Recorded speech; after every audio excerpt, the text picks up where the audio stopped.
Okay, we're devoting two segments of the show to this particular subject, but a 17-year-old black boy is shot dead in Florida. It's horrible, of course it is. But was it racism? Is there an epidemic of white-on-black crime? And how did Jesse Jackson and Al Sharpton sleep at night, frankly? Well, Bob Parks has a wonderful blog and website called Black&Right, and he might know the answers. Welcome back to you, sir. Hi, Michael. How are you doing? I'm doing well, but this is of enormous concern because a young person being killed, and it seems to me that there should have been a charge when this happened. I think that's a basic. But the reaction now to say that racism is everywhere, and I heard a line the other day that Martin Luther King had a dream and that Al Sharpton has a scheme, and that seems to sum up the reaction to all this. The biggest problem, it seems right now, is the way that the media is really pushing this story.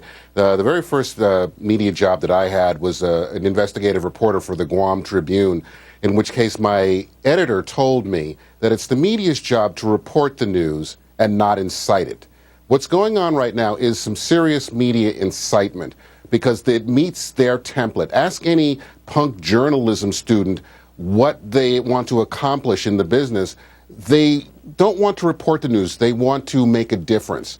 Well, of course, the media's template is black people are always victims. This is a classic case of racism run amok. This poor black kid was just minding his own business, getting a can of soda and some Skittles, and some white predator came and gunned him down. We're now finding out that there are little things called details that are coming out, and it's not really meeting the media template. So now the focus of the story is now shifting in more of a cover your behind mode for the media, as opposed to just trying to get the facts out. Well, we know that Zimmerman is not the classic white bigot. He's half Hispanic, certainly. We don't know what happened beforehand. There's increasing allegation that there was a physical attack by the young 17-year-old, and self-defense could have been involved. The police, there was a law that existed that prevented the police from laying charges. That does disturb me, rather, but it wasn't Alabama in the 1950s, for goodness sake. No, and if there is a crime that has been committed, the cops will get to the bottom of it. What has happened is between the national network media getting involved, of course, your Jesse Jackson and Al Sharpton, the Black Panthers putting out a bounty on George Zimmerman's head, Spike Lee tweeting the address of the Zimmermans, even though it was the wrong address. All of these things that are coming into play have totally made this into a mess. Whomever is going to be brought to trial on this, if there is even a trial. Imagine trying to get a fair trial for George Zimmerman purely because of media malfeasance here. Yeah. Now, there is, without any doubt, and we have it in Canada to a much lesser extent, but there is a problem of young black men being the victims of gun crime. But every survey I've gone through, and several in the past few days, it's not a nice reading, but the overwhelming majority of those who commit the crimes, who shoot, who carry the guns, who murder, are other black men. It's very rarely, in fact, white people who are doing this. And you wonder where Jesse Jackson and Al Sharpton are when it comes to addressing black-on-black crime. Maybe it's just they're too afraid to go into the black neighborhoods where this is happening. But that's where the outrage should be. The outrage should also be with the amount of black babies who are aborted all the time. But of course, Jesse Jackson and Al Sharpton want to go where the cameras are. And the cameras are now on this story because the template again was a black victim of a racist white who just turned out to be half Hispanic. I don't really recall even hearing that phrase all that much, that term, before this. This was just part of the narrative in order to legitimize what the media was doing. I'm solely, if you haven't gotten it by now, I'm solely blaming the media on this becoming what it is, the circus that it has become. You mentioned terminology. They're using the phrase white Hispanic, which I'd never heard before this case. No, never. And it's because originally the template was, we've got a black kid being shot down by this overzealous community watch guy, white guy.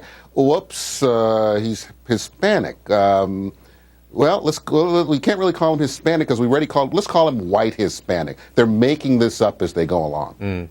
Let me ask you, for those black people in the United States who obviously are aware of racism, and it has to be stopped when it does exist, but are speaking sensibly about this issue. Let's just take a breath here and find out what went on. How are you being regarded? Are you being attacked for saying these things?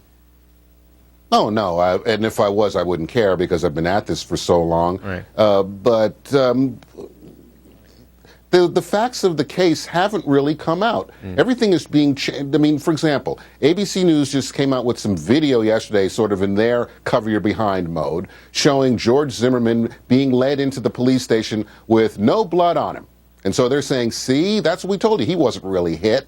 But, I mean, I'm sorry, whenever there's any kind of a scene that and the police come to investigate and there's any kind of bloodshed involved, don't they usually bring emergency medical technicians along, EMTs and ambulances? They kind of clean you up before they take you someplace else. I mean, we're totally suspending logic here in order to meet the narrative. The narrative for the liberal media is that this is a black victim of a crazy white person, and they're going to stick to this. It's sort of shades of the Duke lacrosse case, and I think we all remember how that ended up. Yes, exactly. Very briefly, as we end, there are some people predicting, and I think almost longingly, that there will be race riots. Do you think that's likely to happen? Well, look what happened when they had their little march down in Florida for Trayvon Martin, and a bunch of kids just decided to go and ransack a Walmart. Yeah. It really doesn't take much to set people off nowadays. Yeah. As always, a great pleasure. It really is. We'd love to have you back on the show again. Thank you so very much indeed. Thank you very much, Michael.